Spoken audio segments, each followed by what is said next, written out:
Remember to give the video a thumbs up, share your insights in the comments, and subscribe to keep up with our latest narratives. On a Tuesday afternoon, as I grappled with a particularly obstinate spreadsheet, the email arrived with a ping. A cup of coffee. The subject line announced, and the sender was Mr. Peterson. David Peterson, the CEO of Peterson and Company, the man who, throughout my decade as his executive assistant, had never once hinted at anything more intimate than a working lunch. Those, too, were infrequent, typically revolving around a client. My brows soared. This was unprecedented. David was a creature of routine, a man whose timetable I understood more intimately than my own. An unexpected coffee rendezvous on a Tuesday, quite rare indeed. I opened it with a click. It started with Elizabeth, a subtle shift from his customary Ms. Miller in written exchanges, unless we found ourselves in a direct and ongoing dialogue. Would you be available to join me for a coffee this afternoon? I have a topic in mind that I'd love to chat about, something a touch more casual than what the office typically permits. Do inform me, David. A whirlwind of potential, each laced with a subtle unease, started to stir within my thoughts. Was I being dismissed? No, that didn't appear to be correct. My previous review had been nothing short of radiant, hinting at a potential promotion.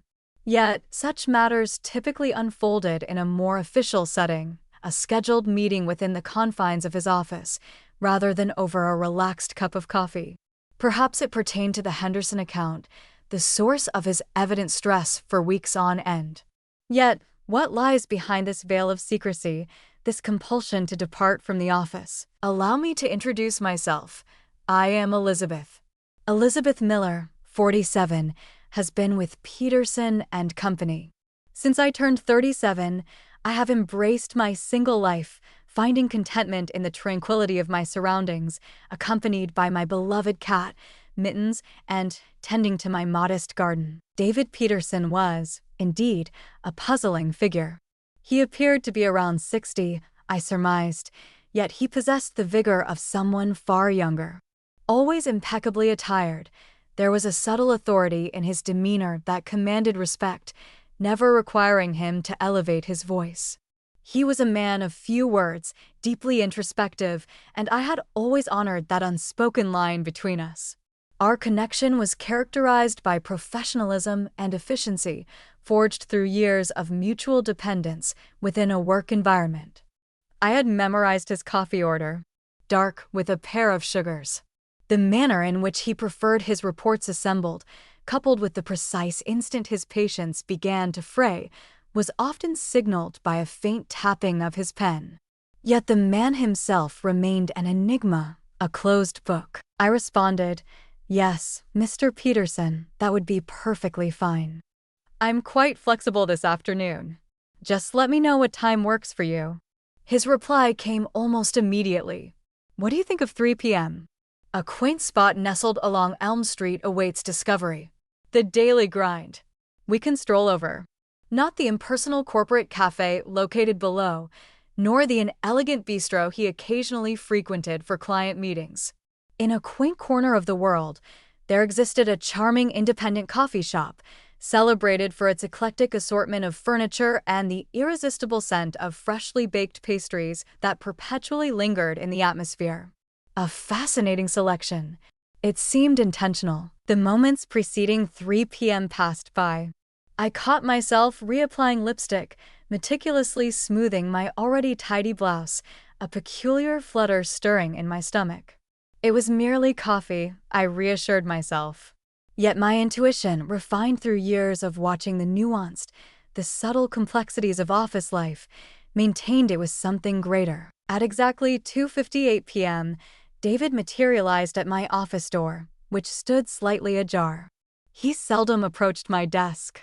Typically, it came as a call through the intercom or a message in the inbox. "Are you prepared, Elizabeth?" he inquired. A faint, almost reluctant smile graced his lips. It was a smile unlike the customary polite, professional expression he often wore. This expression touched his eyes, causing the corners to crinkle in a manner that rendered him less the imposing CEO and more simply a man. Indeed, Mr. Peterson. Everything is ready. I snatched my purse, my thoughts still in a whirlwind.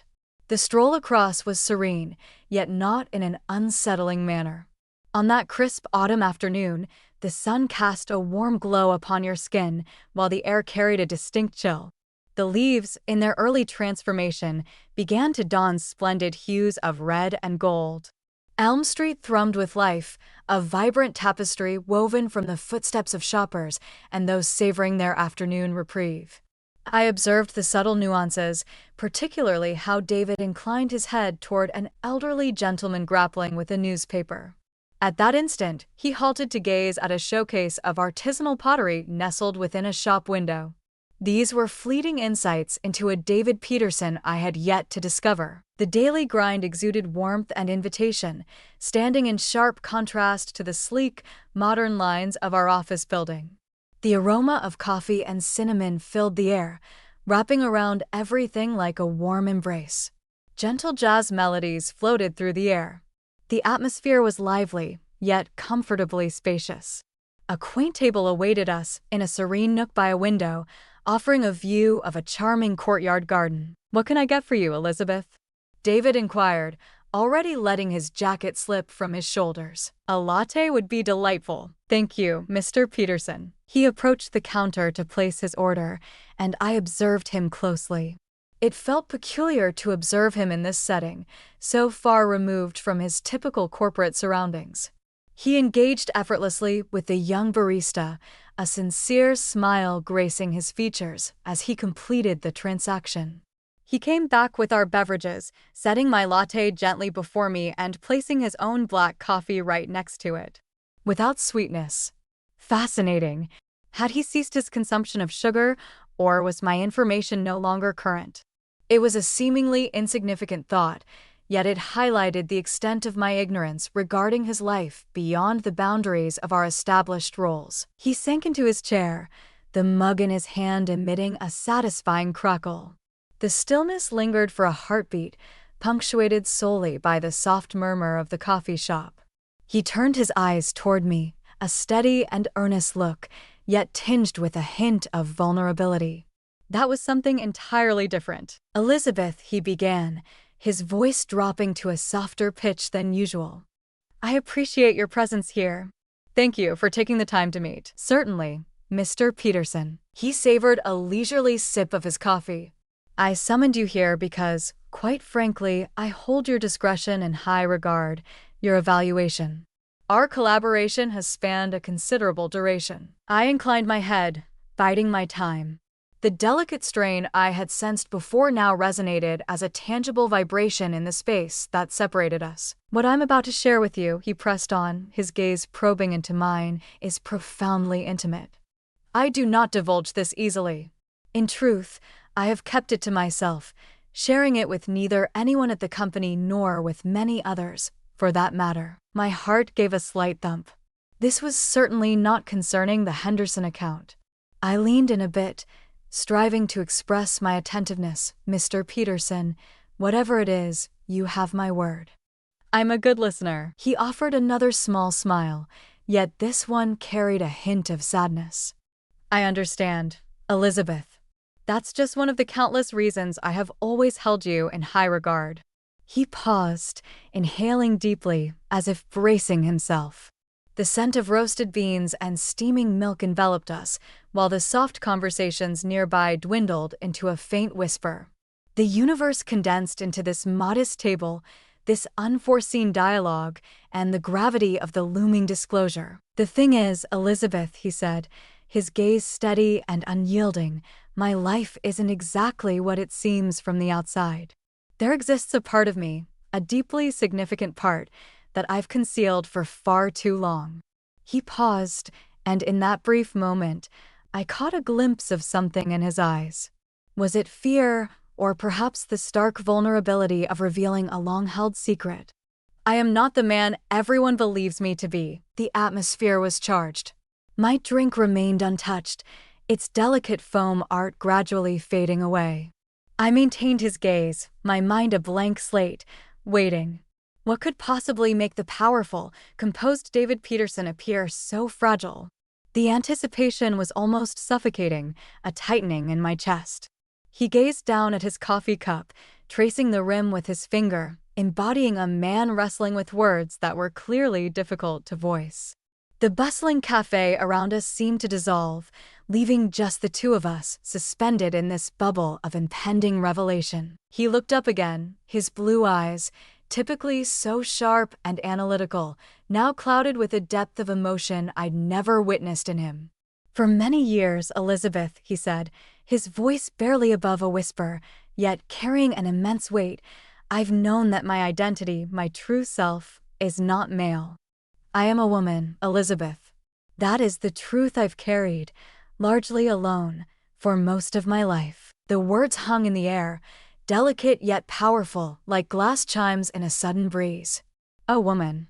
Mr. Peterson, my boss, the pillar of corporate strength, was telling me he was a woman. My mind struggled to reconcile the image I had of him. The tailored suits, the deep voice, the confident male presence clashed with this new, startling piece of information. It wasn't a negative reaction, not at all. More like my internal compass spinning wildly, searching for a new north. I noticed the anxiety in his eyes, the silent plea for understanding, and something within me, a deep well of empathy, perhaps, began to open. I didn't speak right away. I simply held his gaze, allowing the information to settle.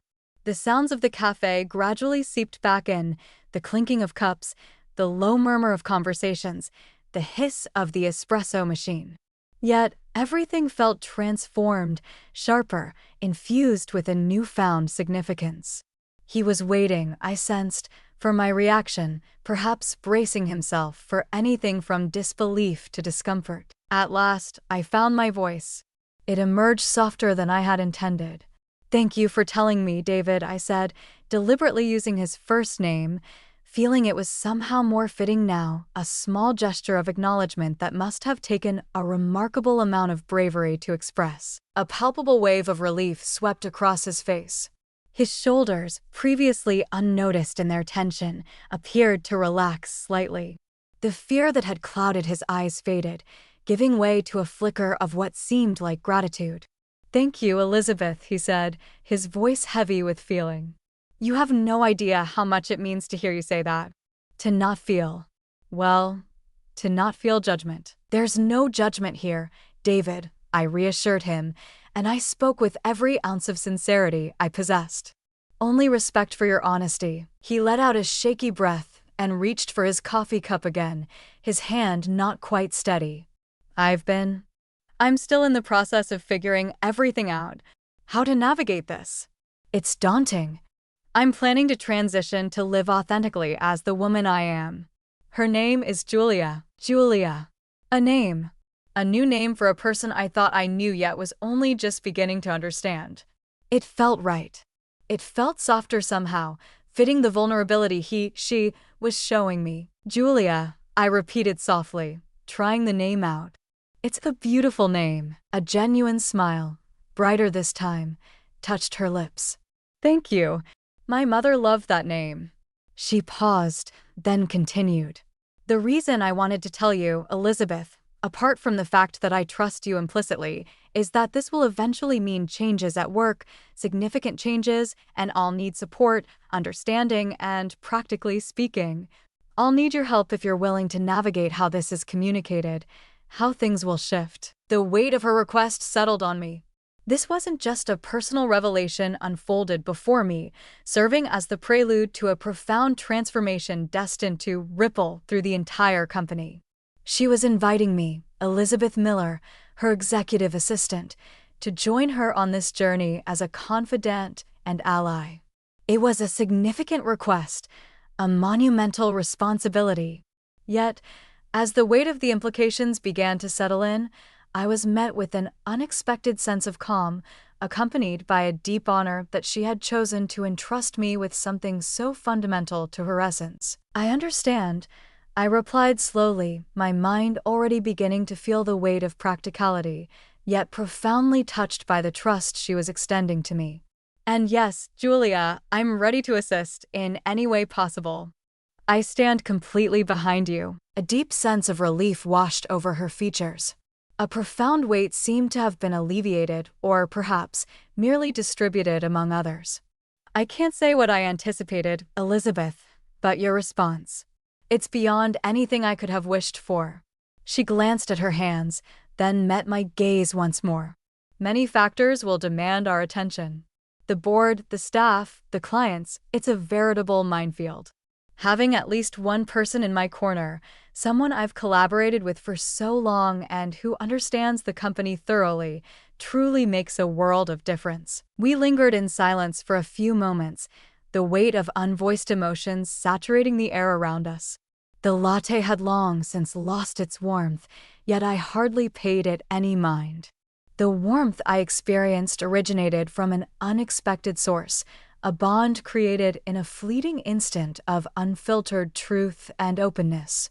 It was an odd sensation. The man I once recognized as Mr. Peterson, the CEO, remained present, yet now shrouded in a new layer, a fresh perspective, this intriguing individual, Julia. In that instant, a profound respect for her blossomed within me, surpassing anything I had ever felt prior. It transcended her role and her sharp business instincts. It revolved around her bravery, her genuine self. As I inquired softly, "When did you envision making this more public?" Julia let out a sigh, her face reflecting a contemplative mood.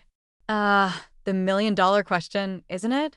I've been collaborating with a therapist, a gender specialist, for quite a while now, and I've begun hormone therapy. In therapy, I find myself navigating the complexities of identity. Legally, I remain David, yet Julia is beginning to surface. I envision this transformation unfolding over the next 6 months to a year. My aim is to approach this journey with care, minimizing disruption and preserving dignity for all, particularly for myself. 6 months to a year feels both like an eternity and a fleeting moment for such a significant shift. It's a considerate strategy, and I suggested we can collaborate on a plan, a communication strategy. I can assist in researching policies and ensuring we are ready for any questions that may arise. Reactions. Thank you, Elizabeth. Your pragmatism is precisely what I require at this moment, coupled with your empathy. She paused, a flicker of uncertainty crossing her face.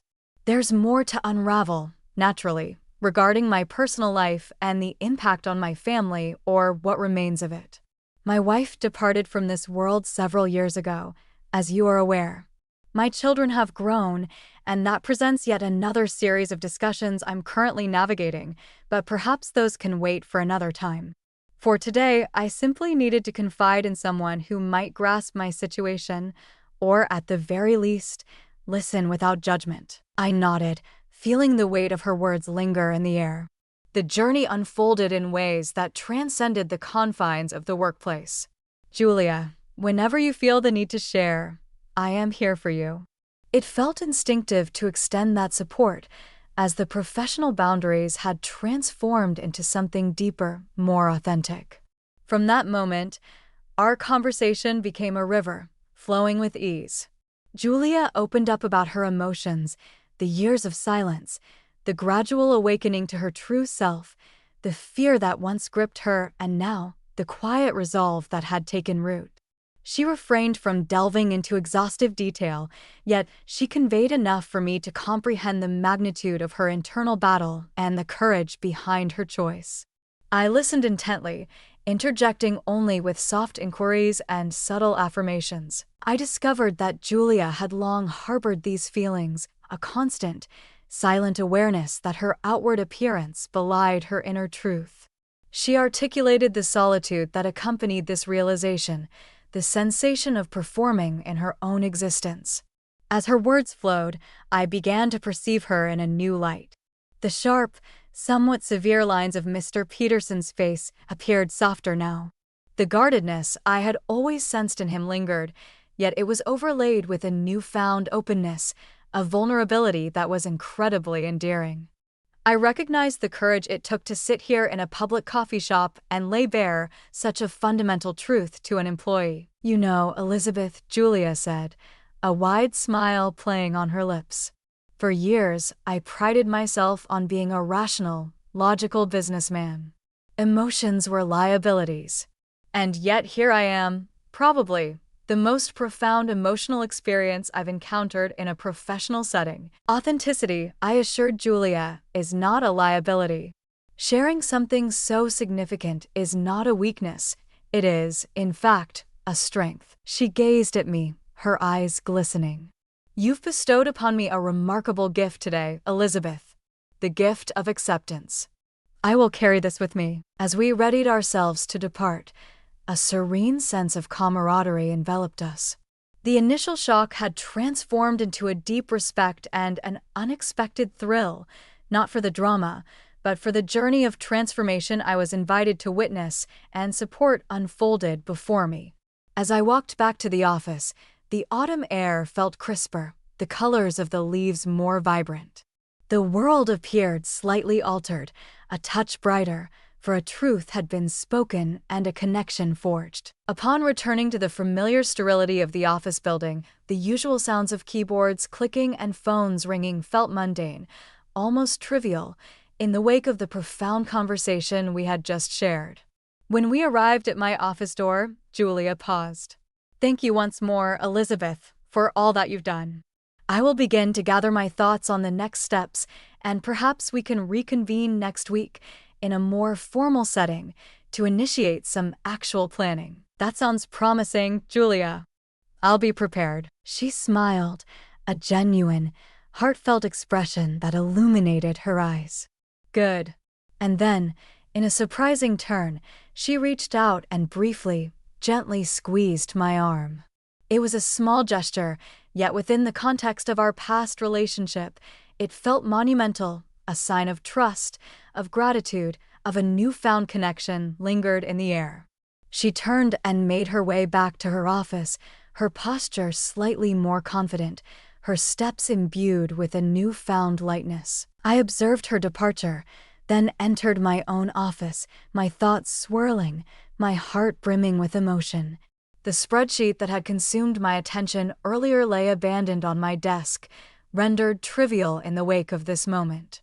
My world had shifted, yet it felt more in harmony than ever. I settled into my chair, not to dive into work, but to absorb the reality of what had just unfolded.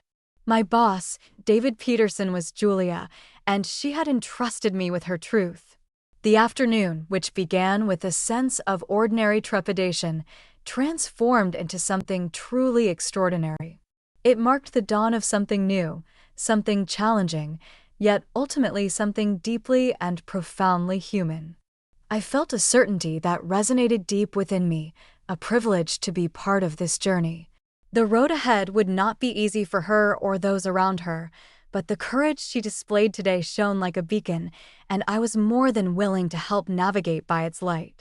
This was more than just an office matter. It was about a person's journey to their most authentic self, and I felt a quiet sense of purpose in being able to support her. Over the next few weeks, Julia and I began our quiet planning. We met in her office, sometimes after hours, the usual professional formality replaced by a more collaborative, almost conspiratorial atmosphere.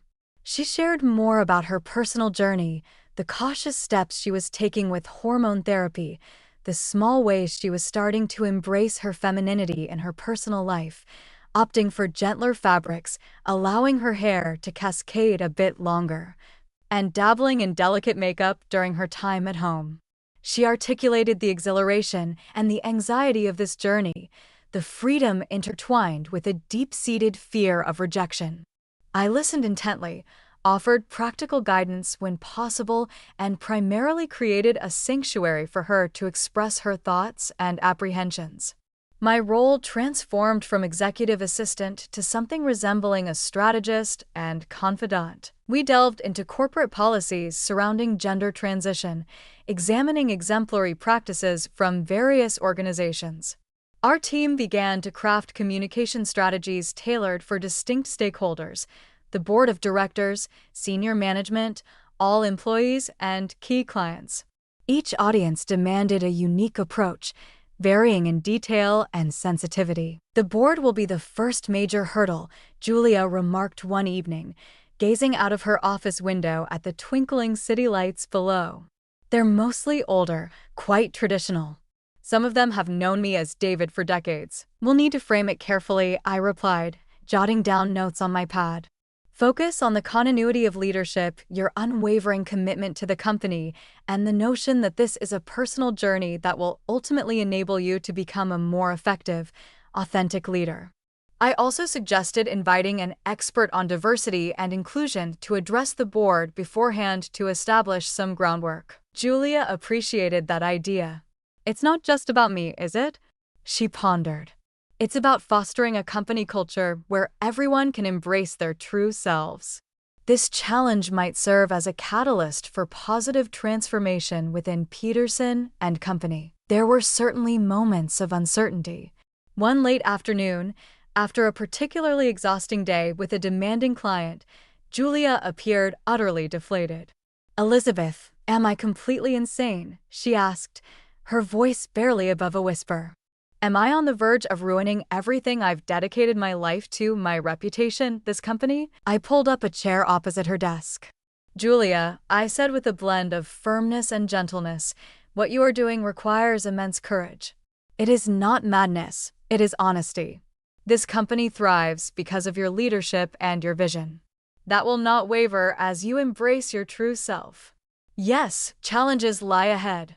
Some may not comprehend or may respond negatively. But Peterson & Co. is more than just a name. It embodies the people who work here and the values we cherish. Integrity and authenticity are potent values." She gazed at me, a flicker of her earlier determination returned to her eyes. "You truly believe that, don't you?" "I do," I replied, and I meant it. "I believe others will too, in time." We also delved into the more personal aspects, discussing how she would begin to present as Julia more publicly. Wardrobe became a significant topic. "I haven't bought women's clothes since, well, ever, not for myself to wear out in the world," she confessed, a hint of nervousness in her voice. "The thought of stepping into a department store is terrifying." "Then we'll begin with something manageable," I proposed. "Online shopping as an option, or perhaps a personal shopper service that could provide assistance, someone discreet and empathetic." I even offered to accompany her if she preferred, though I felt that this was a journey she needed to embark on independently or with someone from her own circle. She smiled. "You think of everything, Elizabeth." I gently reminded her that it is my responsibility to anticipate needs. The 6 months she had originally projected started to take on a palpable reality. She began to gradually alter her appearance in the workplace. Her suits took on a slightly less rigid tailoring, adopting a gentler silhouette. She adorned herself with scarves, occasionally in more vibrant hues. Her hair, which had always been kept neatly short, now flowed in a slightly longer, softer style. These alterations were subtle, nearly undetectable in isolation, yet together they heralded a transformation. A few colleagues cast her inquisitive looks, yet silence enveloped the room, leaving words unspoken. The reverence for Mr. Peterson, the CEO, ran too deep. One of the most pivotal moments was sharing the news with her children.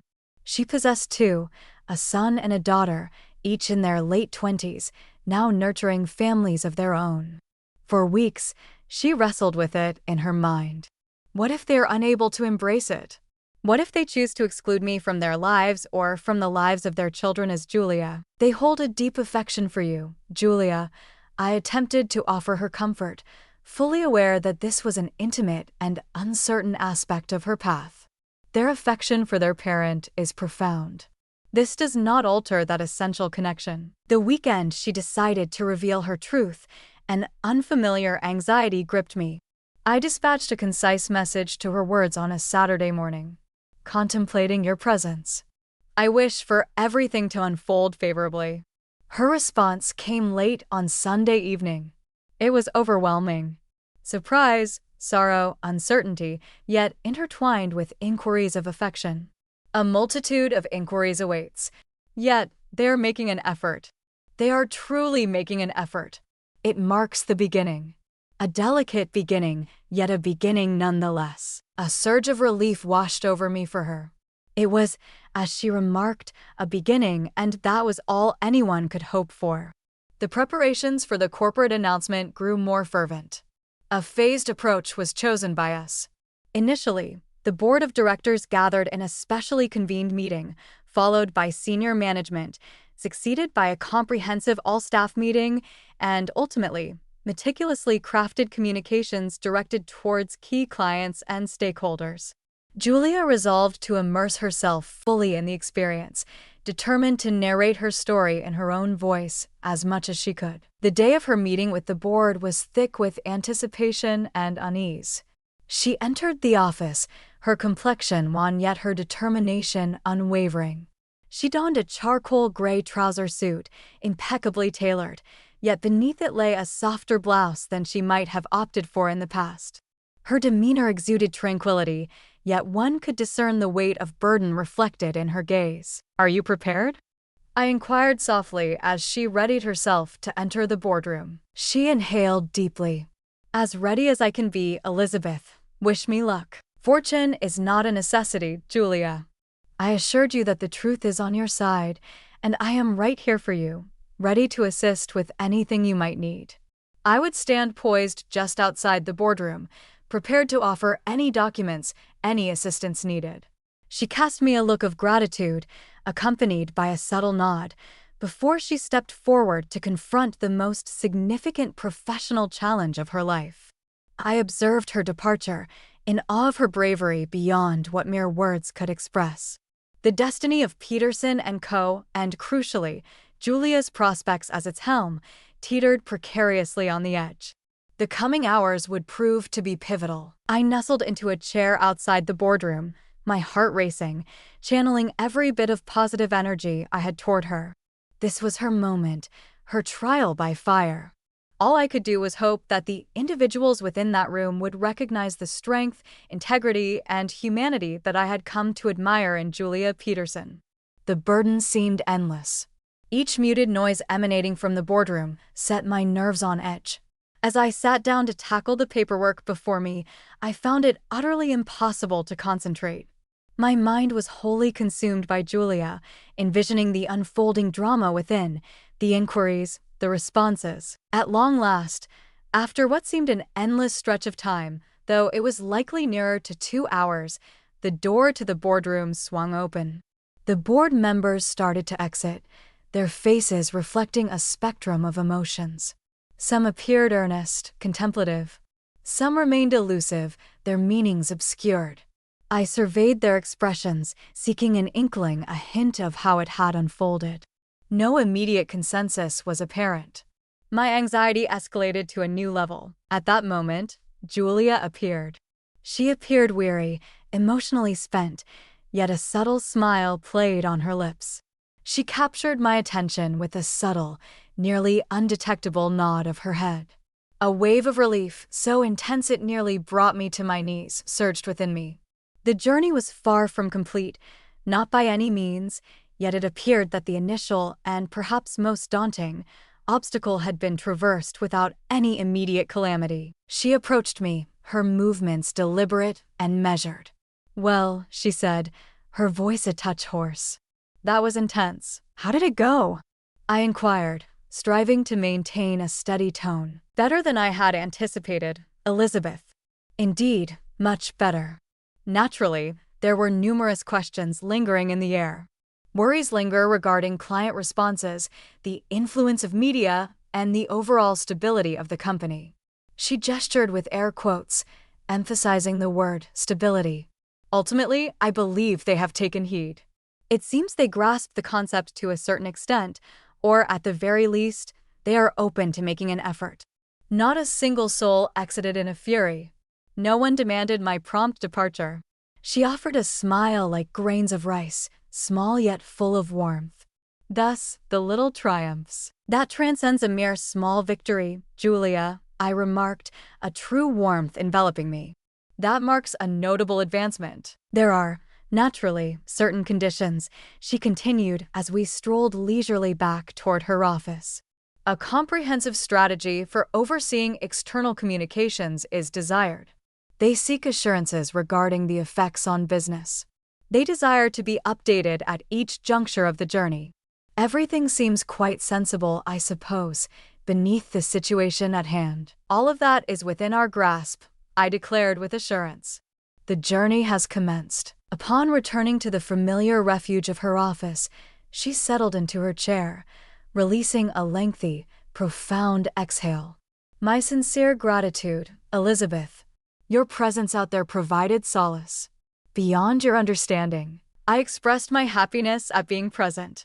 What is the next immediate step regarding them? They wish to reconvene in a week, armed with our thoroughly developed communications and transition timeline. They also proposed, or more accurately insisted, that I contemplate pursuing a brief hiatus during the initial public announcement phase to allow for a period of adjustment. The inquiry was one of great sensitivity.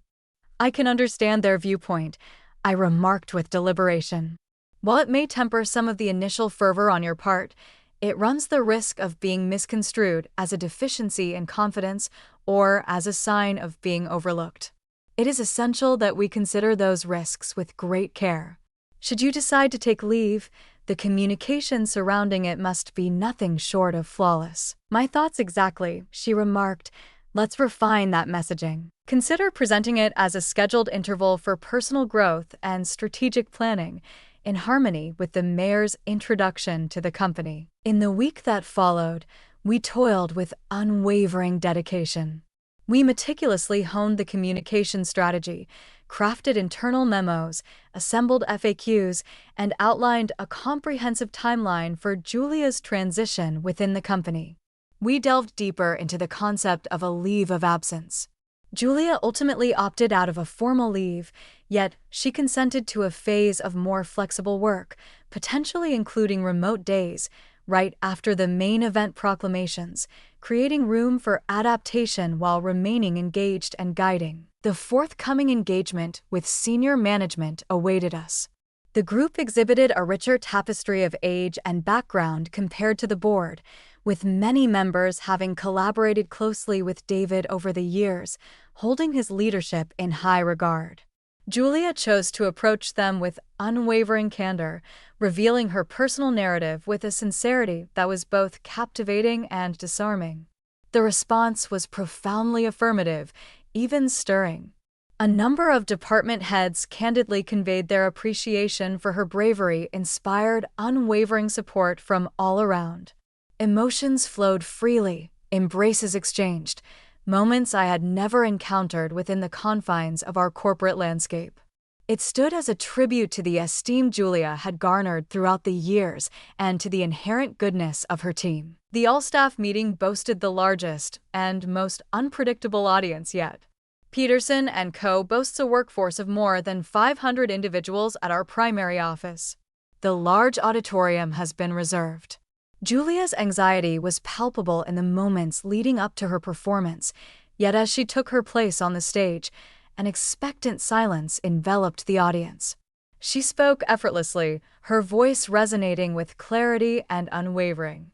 She expressed her truth with simplicity and elegance. She shared her narrative, her path, and her dedication to the organization and its members. She presented herself as Julia. The stillness that enveloped the room after her words was deeply resonant. For an instant, I paused, my breath caught in my throat. Suddenly, a solitary figure at the front began to applaud. Gradually, then with increasing fervor, the applause cascaded through the crowd, culminating in a resounding standing ovation. The moment was charged with intensity and deep emotion. I observed Julia's shoulders ease, a glimmer of a smile touching her lips as she gazed out at the multitude of faces. Negative applause filled the air, as one would expect. Amidst a sea of puzzled faces and hushed murmurs, the predominant sentiment was one of unwavering support. The ensuing days and weeks unfolded in a tempest of activity. The business press featured a range of articles, some leaning towards sensationalism, while others exhibited a surprisingly respectful tone. We navigated media inquiries with precision, adhering to our crafted statements, highlighting Julia's unwavering leadership and the company's steadfast support. Within the confines of our organization, modifications were made. Revised email addresses and refreshed personnel records. Individuals started to utilize Julia and her preferred pronouns. There were missteps, occasional lapses with names or pronouns, yet overall, a sincere attempt to show respect was evident.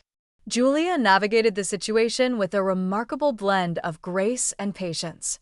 She moved through the space with an undeniable presence, engaging with employees, addressing their inquiries, and making her rounds. She began to embrace a style that resonated with her true self, prioritizing comfort and authenticity in her wardrobe choices. Chic dresses, tailored trouser suits with gentle contours, refined blouses. Her entire presence appeared to transform. She carried a certain buoyancy, an emerging assurance that had previously eluded her. The formidable CEO remained in attendance, yet now radiated a warmth and openness that was profoundly engaging. Unavoidably, there were a few adverse responses. Several clients have voiced their concerns. 2 long-serving employees, seasoned and steadfast in their perspectives, discreetly opted for early retirement.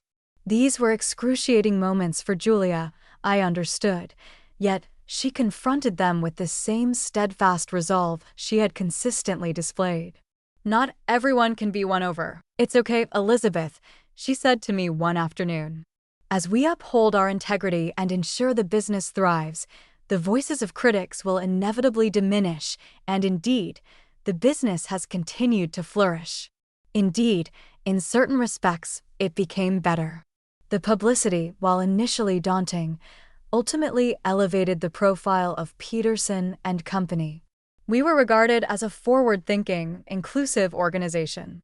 It captivated fresh talent, younger individuals who felt a connection to our values. Julia, as a prominent transgender CEO, emerged as an unexpected beacon of inspiration for numerous. My role continued to transform. I had transcended the role of an executive assistant. I served as a pivotal advisor, a confidant, a reliable ally in traversing this uncharted territory. What began as a purely professional connection has blossomed into a true friendship rooted in mutual respect and a wealth of shared experiences. We continued to share coffee occasionally, not in a secretive manner to exchange confidences, but as colleagues, as friends, engaging in conversations about work, life, and the unfolding journey of Peterson & Co. under the guidance of Julia Peterson. Reflecting on that Tuesday afternoon at the Daily Grind, I remain astonished by how a single unforeseen conversation could alter everything. It transformed Mr. Peterson into Julia. It transformed my job description in ways I had never envisioned.